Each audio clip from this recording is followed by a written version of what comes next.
It's really original work. I mean, it's all young guys. Young guys. Young people. Oh, but it's men, mostly. No, there are some women. Who? A woman at Stanford. I can't remember her name. Sophie Germain? Yeah, I've probably seen her at a meeting before. I just can't remember ever meeting her. She was born in Paris in 1776. So I definitely never met her. She was trapped inside her house. The French Revolution was going on, the Terror. She had to stay inside for safety and pass the time reading in her father's study, the Greeks. Later she tried to get a real education, but schools didn't allow women. So she wrote letters. She wrote to Goss. She used a man's name, Antoine Auguste Leblanc. She sent him a certain kind of proof involving prime numbers, important work.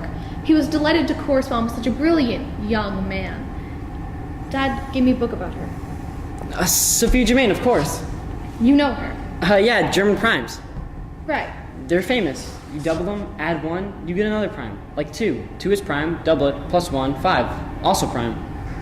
Right, or 92,305 times 2 to the 16,998th power plus 1. Right. That's the biggest one. The biggest one known. So did he ever get to meet her, Goss? Yeah. Later, a mutual friend told him the brilliant young man was a woman. He wrote to her, "A taste for the mysteries of numbers, which is excessively rare, but when the person of the sex, which according to our customs and prejudices, must encounter infinitely more difficulties than that of man, to familiarize herself with these thorny researches, succeeds nevertheless in penetrating the most obscure parts of them. Then without a doubt she must have the noblest courage, extraordinary talents, and a superior genius."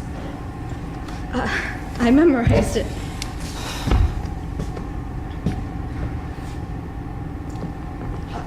I'm sorry, I'm a little drunk.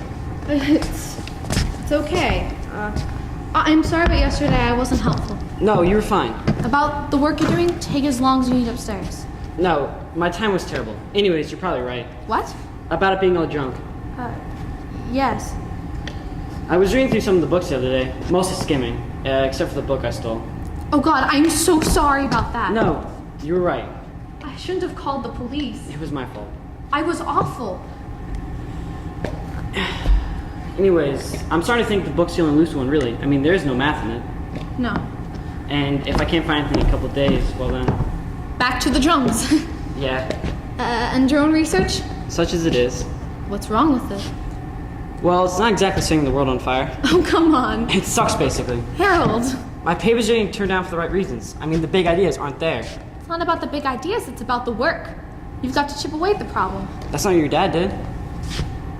I think it was in a way. He'd attack a question from the side, from some weird angle. He'd sneak up at it, grind away at it. He was slogging. He was just so much faster than anybody else that from the outside it looked magical. I don't know. I'm just guessing. Plus, your dad's work is beautiful. I mean, you could read it for pleasure. It was streamlined. There was no waste moves. It was like a 95-mile-per-hour fastball. It was just elegant. Yeah. And that's what you can never duplicate, or at least I can't. At a certain point, you realize it's just not going to happen, and you realize your expectations. I'm enjoying teaching. You might come up with something. I'm 28, remember? On a downhill slope? Have you tried speed? I heard it helps. Yeah. So how? Yeah? What do you do for sex? What? At your conferences? Uh...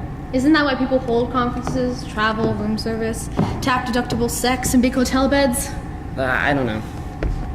So what do you do, all you guys? Well, we're scientists. So there's a lot of experimenting. I see. Huh? That was nice. Really? Yes. Again? Yes. I've always liked you. You did? Yeah, I mean, even before I met you, I saw you when you were visiting your dad's office. I was gonna go talk to you, but then I was like, no, you can't flirt with your doctoral advisor's daughter. Especially when your doctoral advisor's crazy. Especially then. You came here once, 4 years ago, remember?